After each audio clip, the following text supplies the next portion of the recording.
Welcome back to the deep dive. Our mission here is, well, it's pretty simple. We take a stack of sources, and today we're looking at the core ideas from the lean startup, and we just distill them into something you can actually use. Exactly. The goal is for you to walk away not just, knowing more stuff, but feeling equipped. Right. We want to strip away all the jargon, all that information overload, and get straight to the insights that really matter. And that insight, it really starts with a pretty painful truth. It is. The traditional way we manage new ventures, it's just broken. I mean, you see this massive failure rate with startups. All the time. And it's often not because of a lack of talent or money or effort. It's because really smart people are applying this old playbook. The traditional management playbook. Yeah. Good plans, solid strategy, all that. The very things you'd use to run a huge, successful company. But they just don't apply in the startup world. Okay, let's unpack that a bit. Why is there such a disconnect? I mean, traditional management works for a Fortune 500 company. Why does it completely fall apart for, a couple of people in a garage? It boils down to one single phrase: extreme uncertainty. Extreme uncertainty. Think about it. An established company is just optimizing a business model they already know works. They know who their customers are. They know what their product does. They're fine-tuning the engine. Exactly. A startup, on the other hand, it's more like a search engine. It's feeling around in the dark. It doesn't know who the customer is. It might not even know if the problem it's trying to solve is a real problem for people. And if your whole plan is based on assumptions that turn out to be wrong, then you're just executing that flawed plan perfectly. You're sprinting towards a cliff, but you're doing it really, really efficiently. I think almost everyone has had that feeling, that gut-wrenching moment where you realize you've been working incredibly hard, but on the completely wrong thing. And there's this really visceral anecdote from the source material about the co-founder's first startup that just nails this feeling. Oh yeah, that story. They had everything. A great product, brilliant tech, an amazing team. They were building a platform, for college students to share profiles with employers. A pre-Facebook concept, basically. And on paper, it was beautiful. Technically, it was excellent. The team was putting in the hours. But it failed. It failed completely. And that was the brutal lesson. It just contradicted that central lie we all tell ourselves in the startup world, that if you just work hard enough, if you just persevere, you're guaranteed to succeed. The painful takeaway was that they had successfully executed a totally flawed strategy. They'd built this beautiful car, poured all their energy into making the engine perfect, but they were just driving in the wrong direction the whole time. That failure, that's what became the catalyst for this whole new way of thinking. So the goal isn't to just throw out all structure and embrace chaos. It's not the just do it and break things idea. No, not at all. It's the opposite. The goal is to introduce a replicable scientific process for innovation. A new kind of management. Precisely. A management discipline that is specifically designed for innovation. And this applies to anyone working in what the book defines as a human institution designed to create new products and services. Under conditions of extreme uncertainty. That definition is so critical because it just busts the myth that this is only for, software developers in Silicon Valley. So this is just as relevant for a team inside a huge company, a Fortune 500 company, trying to launch something new. Or a nonprofit. Or a government agency trying to develop a new process. If you're facing that fundamental unpredictability, you're an entrepreneur. You're an entrepreneur, and you need this new management system. And that system, it really rests on 5 foundational principles, which I think are going to frame the rest of our deep dive here. That's right. They are, number 1, entrepreneurs are everywhere. It's not about where you are. 2, entrepreneurship is management, a new kind, but it still demands rigor and process. 3, validated learning. That's the only real way to measure progress. Not just building stuff, but learning stuff. Exactly. 4, the core mechanism is the build, measure, learn feedback loop. That's your steering wheel. And 5. Innovation accounting, which means you need new metrics to hold people accountable for that learning, not just for hitting deadlines. Let's start with that second principle then, because it feels, surprising. The idea that entrepreneurship is management, it kind of cuts against that whole move fast and break things startup culture. It has to, because that approach, avoiding discipline, just relying on genius and spontaneity, it almost always leads to one thing. With that? Massive waste. I mean, the whole dedication of this movement is to prevent what he calls the colossal waste of people's time, their passion, their money, their skill, All the things that happen when brilliant teams build things that nobody actually wants. It's not just financial waste, it's emotional, intellectual waste. It's everything. We need a management paradigm for this, just like Taylorism was a management paradigm for industrial manufacturing 100 years ago. And that brings us back to that definition of a startup.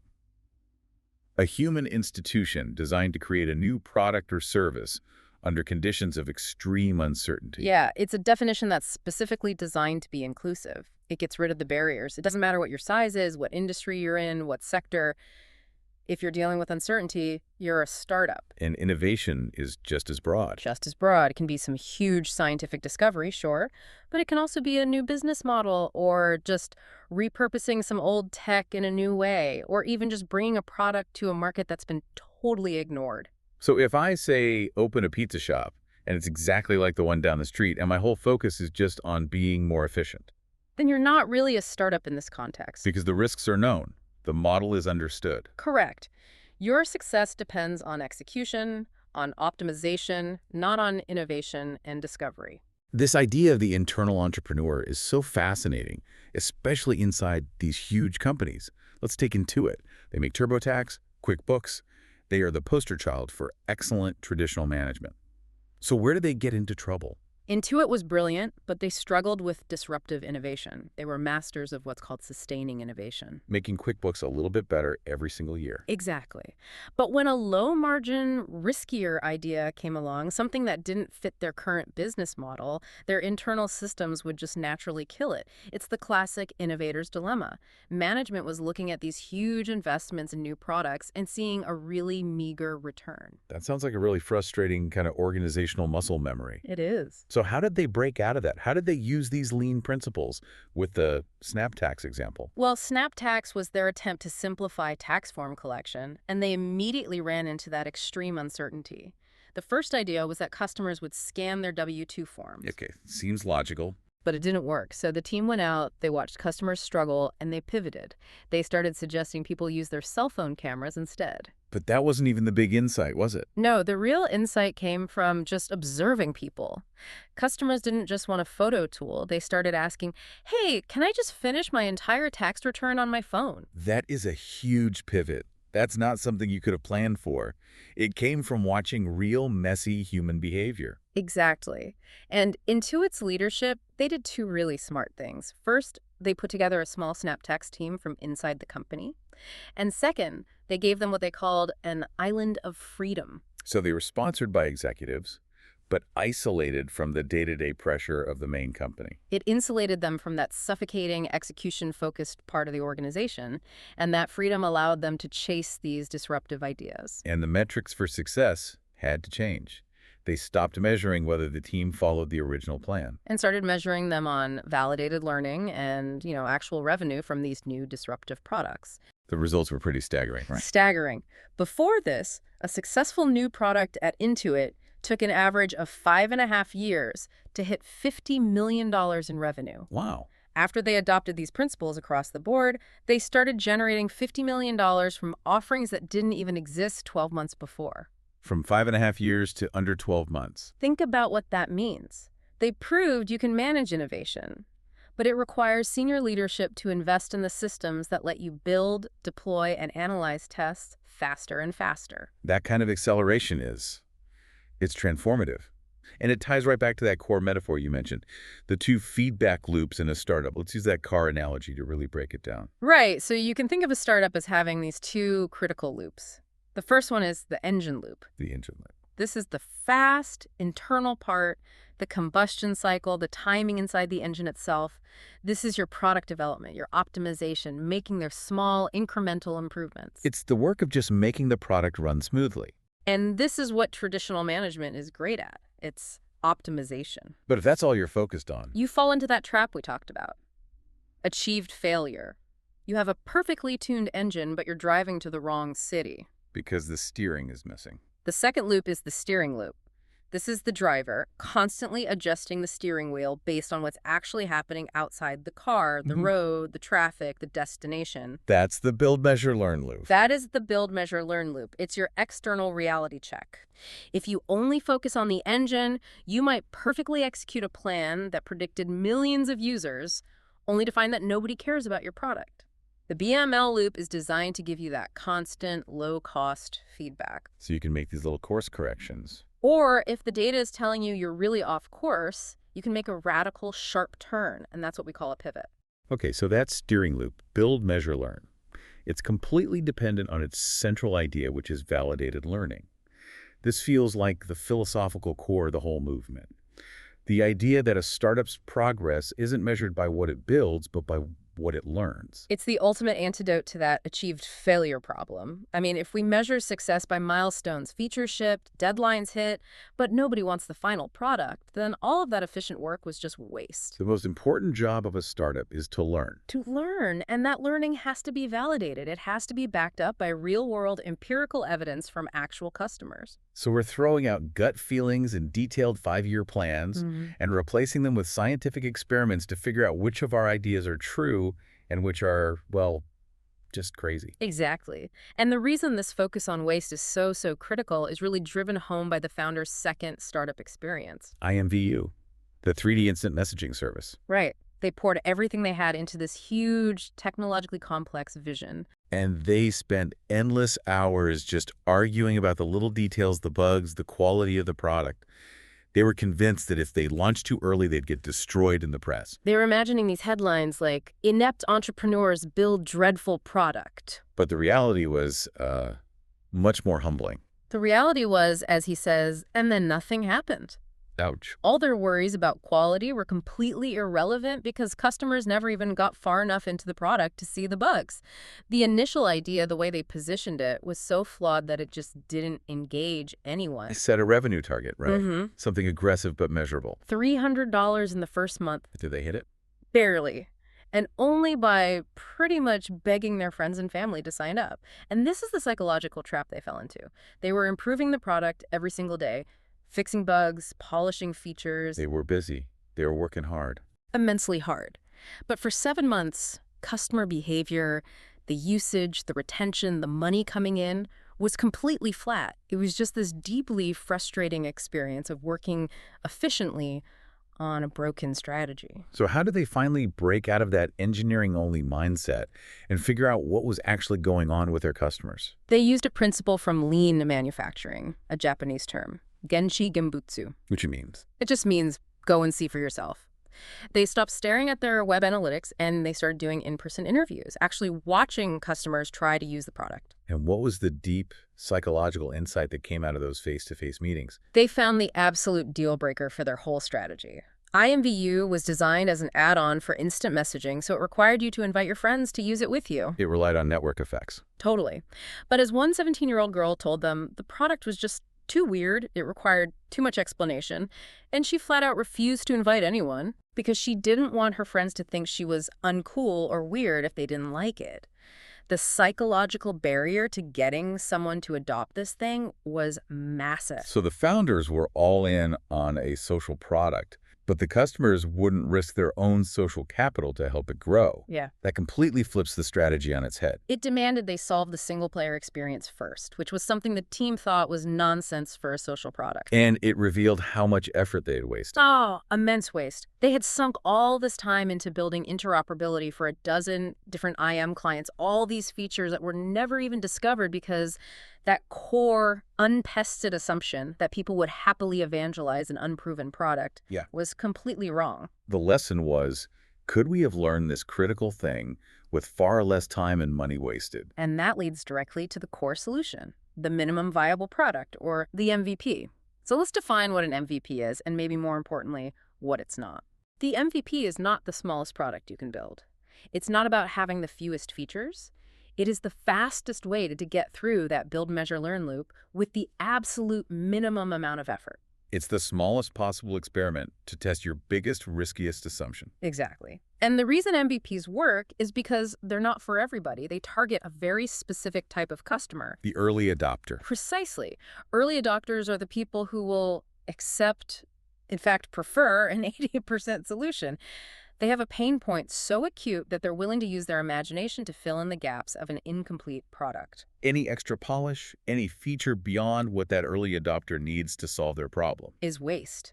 Think about the very first iPhone. It was missing copy and paste. It didn't have 3G, but early adopters lined up for it because it solved a core problem in a revolutionary new way. So let's get into some classic examples of how companies can test their assumptions really fast without building a ton of complex tech. First up, the video MVP, using Dropbox as the example. So Drew Houston, the founder of Dropbox, he had this huge technical problem. Building seamless file synchronization across different operating systems is incredibly hard. A huge risk. A huge risk. Before he committed years of engineering time to it, he had to prove his biggest leap of faith assumption. Which was that customers would actually change their behavior and adopt this new way of sharing files if it just worked like magic. So instead of building the whole complex product, He built a proxy for the product. he made a simple 3-minute demo video, and he targeted it very specifically at the tech early adopter community. He even put in little in-jokes and Easter eggs that only they would get. And the result was They- instant validation. Instant and definitive. The beta waiting list jumped from 5,000 people to 75,000 people, basically overnight. Wow. That's proof of demand. And he got it before a single line of the complex back-end code was written. Think of the waste that saved. He flipped the entire risk model. He proved the demand before paying for the development. Okay, the second type is the concierge MVP.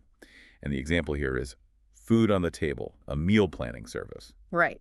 So a fully scaled version of this service would need complex algorithms, data partnerships with grocery stores, all of that. But they started by offering a completely manual one-on-one service. The CEO himself, right? The CEO personally visited the first customer every single week, looked through the grocery store sales flyers, picked out recipes, and handed over a printed packet.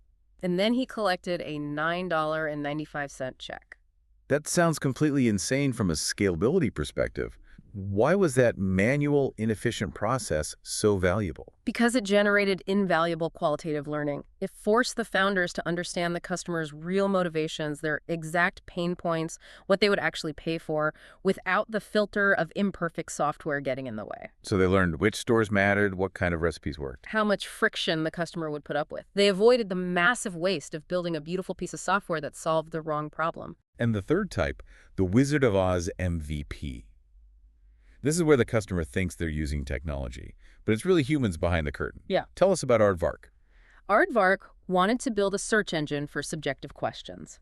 Things like, what's a good happy hour spot near me? The kinds of questions Google has trouble with. The founders knew building the AI for that would take years. Years. So they built a prototype where you could send a question via instant messenger, and it looked like it was being answered by some sophisticated tech, but really it was 8 people in a back room manually classifying the questions, routing them, and answering them. So they were testing the customer experience before touching the technology risk. Exactly. They were testing the core hypothesis, will people even use this? And will that usage create real value? They went through 6 pivots based on what they learned from that quick manual testing, proving the demand before they ever built the robust platform that Google eventually acquired. It's all about that philosophy of think big, start small. It is. Zappos is another great example, the online shoe giant. Their core question was so simple. Is there enough demand for a better online shoe shopping experience? Right. So the founder, instead of building a warehouse and buying inventory, he just went to local shoe stores, took pictures of their shoes, and posted them online. And if someone ordered a pair, He'd literally go back to the store, buy the shoes at full retail price, and ship them himself. He was a human funnel. that's such a powerful image.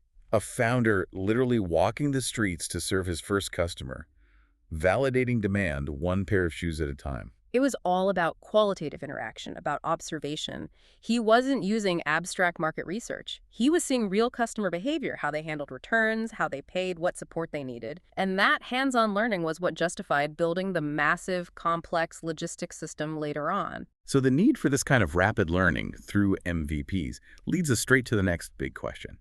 How do you measure that progress? This is where innovation accounting comes in. If traditional accounting isn't good enough for a startup, what are we actually supposed to be measuring? We're measuring validated learning. That's it. Standard accounting, it measures execution, right? Time, budget, quality. But if your strategy is wrong, those execution metrics are totally useless. So innovation accounting is about measuring real progress towards a sustainable business. And it's about holding innovators accountable to learning milestones, not just production milestones. You mentioned before there's this weird perverse incentive that actually pushes startups to delay this kind of testing. You called it the audacity of zero. What's that about? It's this terrible psychological and financial pressure that leads to so much waste. It is often much easier to raise money from investors when you have zero revenue and just a big imaginative story. Than it is if you have a small, messy, real number, like $500 a month in revenue. Exactly. Zero lets everyone's imagination run wild. A small, real number invites all these hard questions about scale and profitability that the founder might not have good answers for yet.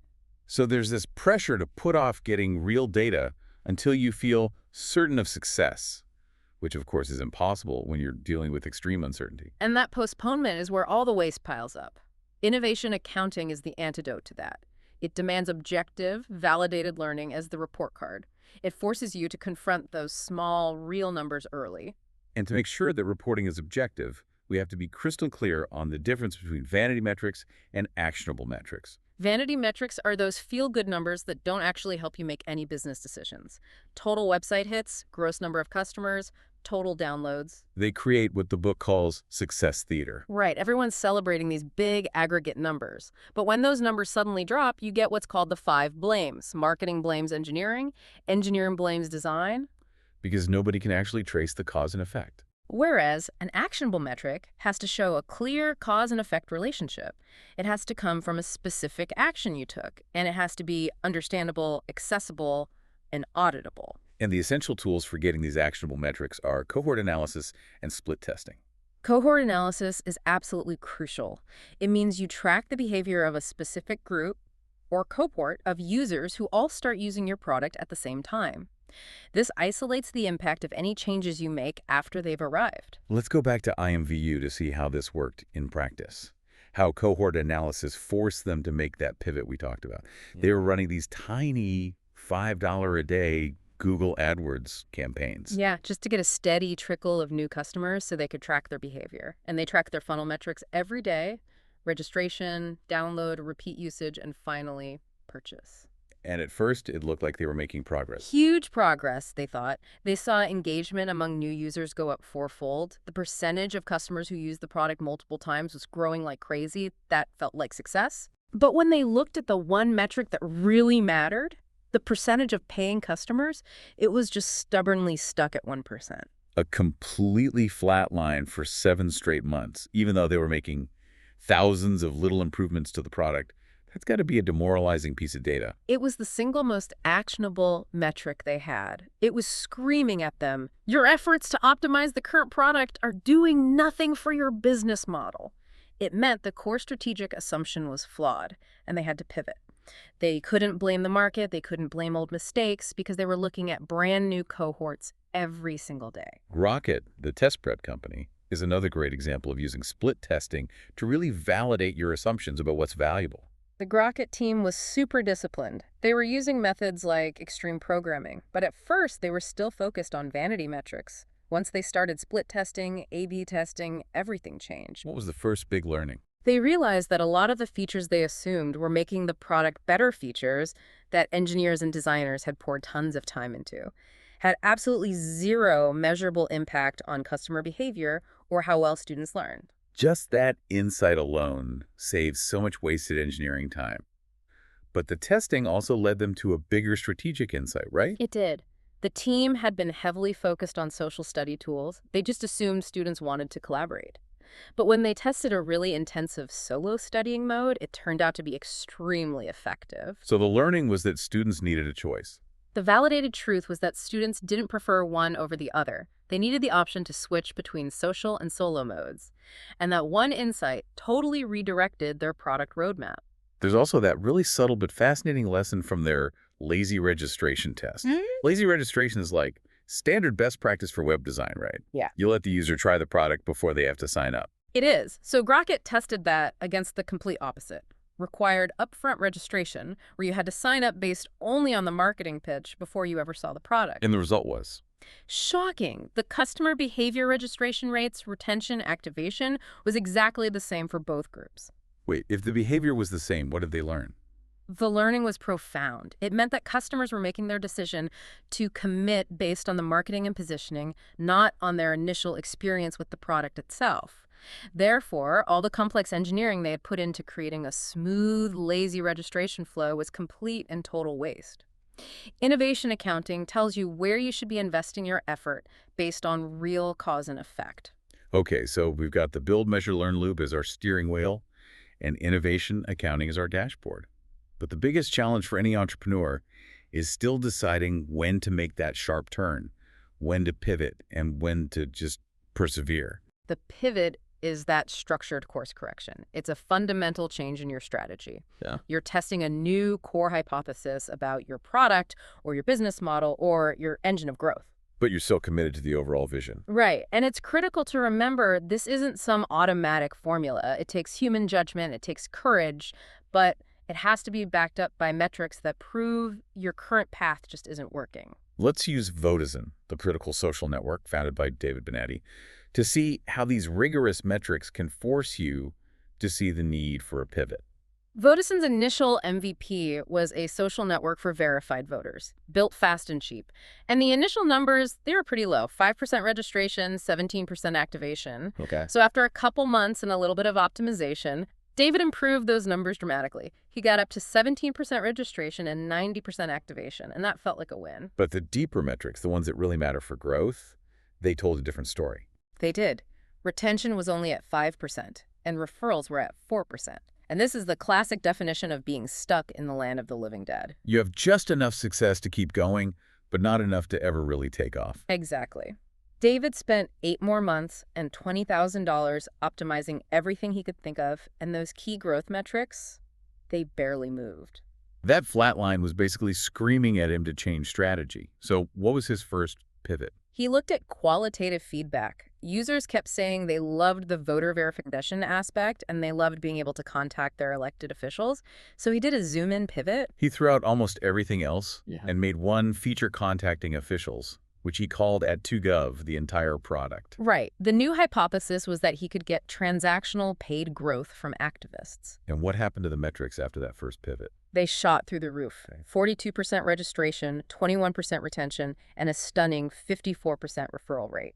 He had definitively validated the demand for this new product. But there's a but, isn't there? There's a big but. Only 1% of the users actually paid for the service. So the product was loved, but the engine of growth, the way it was supposed to make money, was broken. The lifetime value was basically zero. Which meant he needed a second pivot, a customer segment pivot. He switched from individual consumers, B2C, to large organizations and professional fundraisers, B2B. He was hoping for these high-margin, scalable sales. He got a lot of interest, signed some letters of intent, even hired staff based on that traction. And why did that B2B pivot end up failing? Because it turned out that customer segment was not made up of early adopters. They loved the idea, but they procrastinated, they delayed, they didn't close deals. He realized he was trying to sell an innovative solution to customers who really just preferred stability. The problem wasn't the product this time, it was the psychological profile of the customer he was targeting. So the third pivot was the one that finally worked. This was a platform pivot. David had to reduce his staff again, and he built a self-serve sales platform, kind of like Google's AdWords, that let political causes buy access to his verified voters. And that led to measurable success. Predictable success, revenue jumped, and he could finally establish a real predictable LTV or lifetime value of 20 cents per message. The thing that's so remarkable to me about that Vodazon story is just the acceleration of the learning. It's a compounding effect of validated learning. That first product took him 8 months. The next pivots took 4 months, then 3, then the last one took just 1 month. Even though he had to throw away tons of code and effort, the knowledge he gained, that validated learning, he kept that. And it made every subsequent experiment faster and cheaper. So if the metrics make it so clear, why do so many entrepreneurs wait so long to pivot? Well, first, as we said, vanity metrics. They create a false reality. They let you rationalize away the bad news. Second, a lot of teams launch with a really unclear hypothesis. If you never say what you expect to happen, you can always explain away whatever did happen as a success. You deny yourself the chance to experience complete failure, which is what forces you to change. And the third reason is just plain old human fear. Right. Fear of failure and the low morale that comes with it. It's especially hard for high-profile startups. Think about Path, the social network. They launched their MVP with a really intentional constraint. They limited you to only 50 connections. Which was based on anthropological research, Dunbar's number, about the number of intimate connections a person can maintain. Exactly. But the tech press hated it. They thought it was arbitrary. They hated the idea of limiting their thousands of connections. They just tore Path apart for it. And that's where the courage comes in. Path had the data. They ignored the noise. They focused on the validated learning from their actual customers who, it turned out, loved the intimate, curated experience that the constraint created. They were testing a core strategic assumption under fire, and they proved they had the organizational toughness to stick with their data over the bad headlines. The Kaching pivot into Wealthfront is another great example of this. Oh, absolutely. Kaching started as this fantasy stock-picking league for amateur investors. And by vanity metrics, they were a massive success. They got 450,000 gamers signed up. A huge win on paper. But the founders had two huge leap of faith assumptions. One, that a significant number of these gamers would be genuinely talented money managers, and two, that the freemium model would convert those gamers into paying customers for real asset management. And the painful validated learning was that the product was a great game, but a total failure as a business. I mean, out of almost 500,000 people, they only found 7 amateur managers they deemed worthy of managing real money. And the conversion rate from gamer to paying customer was nearly zero. I think 14 people signed up. So all that massive effort to engage the gaming community was just waste. Complete waste. Yeah. So they pivoted. They abandoned the gaming segment entirely and focused on providing a service for professional money managers using the superior technology they had built to evaluate skill. They kept the learning, they kept the tech, but they threw out the flawed customer segment and the broken business model. So once a startup has found the product market fit and they have a business model that's working, the focus has to shift to scaling. The key here is sustainable growth. Right. And sustainable growth means that your new customers have to come primarily from the actions of your past customers. So through word of mouth, or a side effect of using the product, or funded advertising, or just repeat purchases. And this sustainable growth is powered by one of 3 core engines of growth. These are the feedback loops that, once you get them going, really drive the scale of the business. You have to know which engine powers your business to know which metrics you need to pour fuel on. Let's start with the sticky engine of growth. This engine is all about attracting customers and then retaining them for the long term. Products that use this engine typically have high switching costs, or they're just really addictive and have recurring engagement. So like mission-critical database software, or a marketplace for collectibles where people keep coming back. Exactly. The growth is fueled by keeping the customers you already have. Which means the most important metric here has to be the churn rate. Absolutely. The churn rate is your attrition rate. Growth only happens if your rate of new customer acquisition is higher than your churn rate. The speed of your growth is determined by that gap. If you're acquiring customers at a 39% rate, but 39% of them are also leaving, you're just treading water.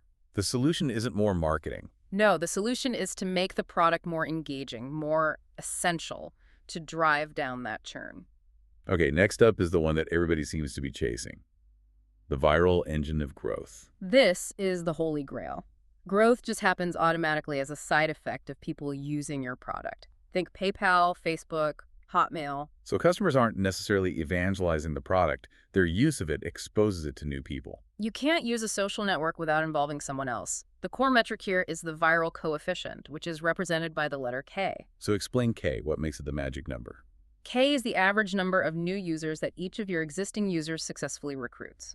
If K is less than 1, the loop eventually fizzles out. It's like a savings account with negative interest. But if K is greater than 1? If K is greater than 1.0, then each new person brings in more than one other person, and you get exponential growth. To make this work, you need almost zero friction for sign-up and adoption, which is why these products are often free at first. And finally, there's the paid engine of growth. This is what IMVU pivoted to when their viral strategy didn't work out. Right. This engine is powered by cash flow. You acquire new customers by investing your profits back into advertising or sales teams or new retail locations. The sustainability of this engine is determined entirely by the margin between the lifetime value, LTV, of a customer and the cost per acquisition, CPA. So as long as the LCV is higher than the CPA, you have a sustainable business. And the size of that profit margin dictates how fast you can reinvest and grow. IMVUs succeeded because they found that customers were willing to pay enough for the product that the LTV was higher than the CPA.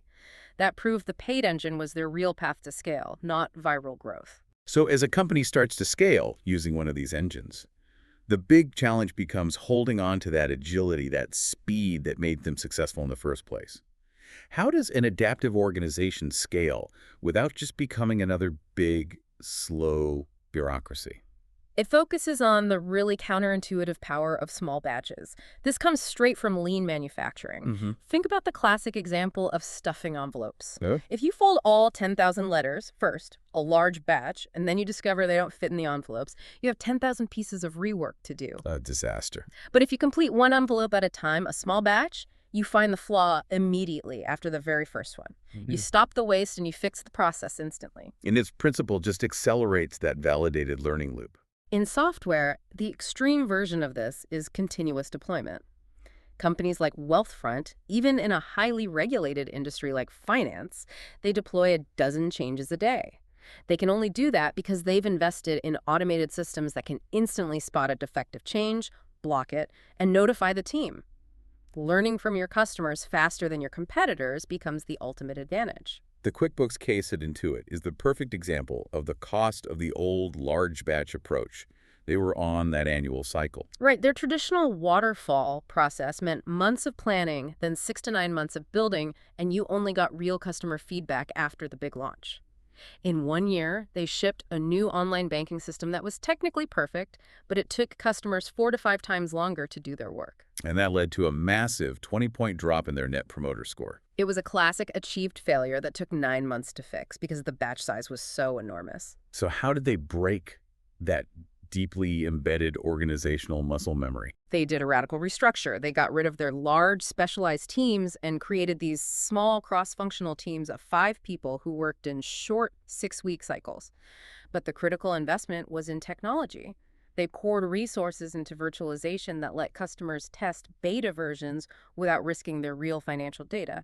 They had to solve that technical barrier to enable the small batches. And finally, to regulate that speed and maintain quality as you scale, you need a system for process improvement. And that is the 5 Whys technique. The 5 Whys is a simple, iterative question-asking technique. It's designed to get to the root cause of a failure, which is almost always a human problem or a process problem, not just a technical one. So when something goes wrong, the team has to ask why 5 times to drill down to the real issue. Walk us through the classic server failure example. Okay, so a server fails. First, why?